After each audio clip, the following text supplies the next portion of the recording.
Hello everyone, welcome back to my channel study with Armin. आज हम English की एक बहुत ही फेमस और इंटरेस्टिंग पोम द हाईवेमैन जो कि एल्फ्रेड नोएस ने लिखी है उसको डिटेल में समझेंगे।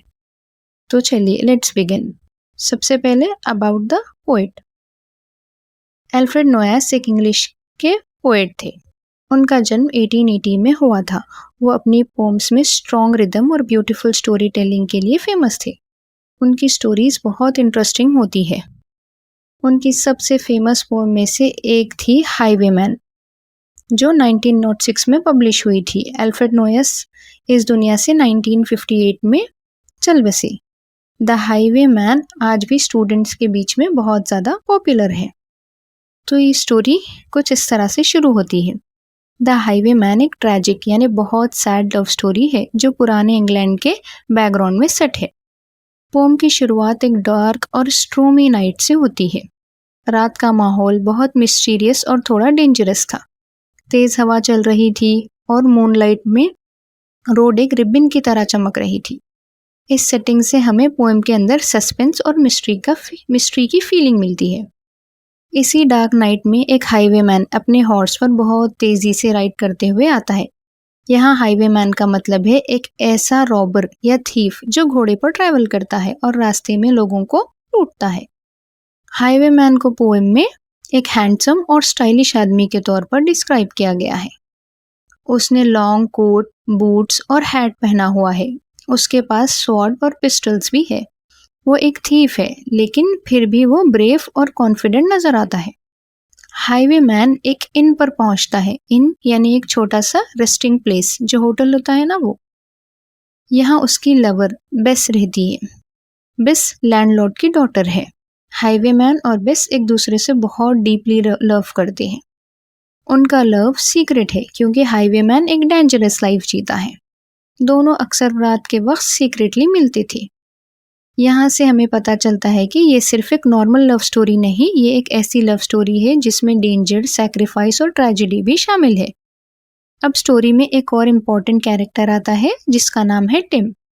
टिम स्टेबल में काम करता है। वो उसका काम हॉर्सेस की टेक केयर करना है, जिसे ऑस्टलर कहा जाता है।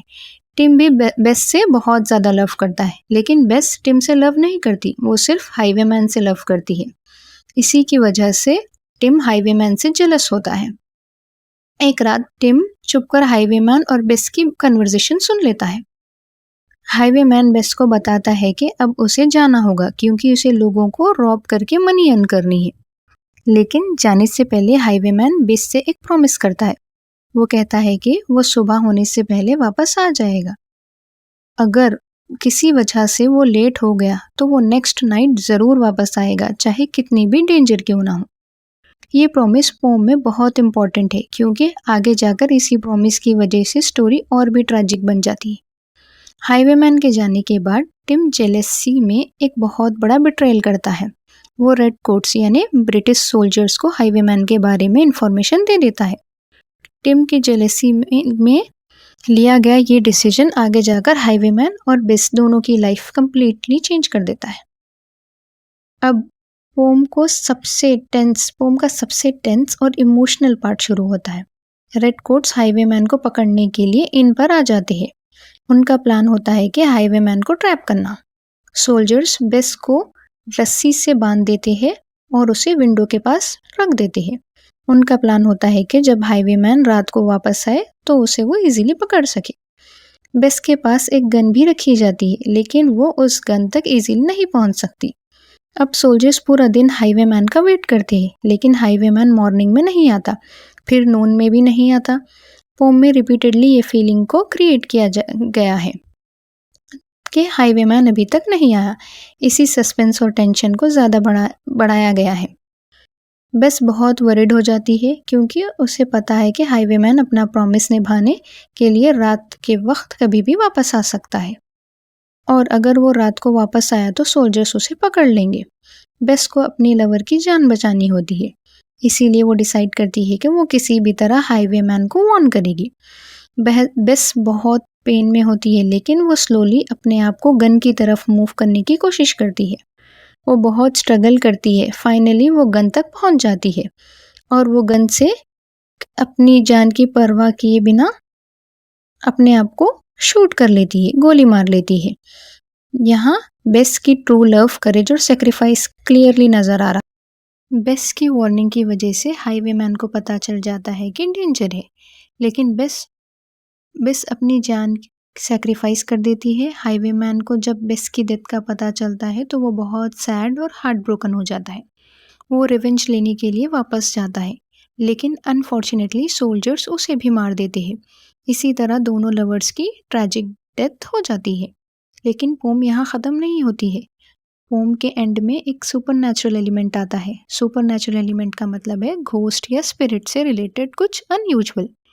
लोग कहते हैं कि कोल्ड विंटर्स नाइट में हाईवेमैन का घोस्ट अब भी हॉर्स पर राइड करता हुआ इन की तरफ यानी उस होटल की तरफ आता है, और बेस का घोस्ट भी वहाँ पर अपीयर होता है। यानी डेथ के बाद भी दोनों लवर्स एक दूसरे से मिलते हैं। इसका मतलब ये है कि उनका लव इतना स्ट्रॉन्ग था कि डेथ भी उनके लव को ख़त्म नहीं कर सकी।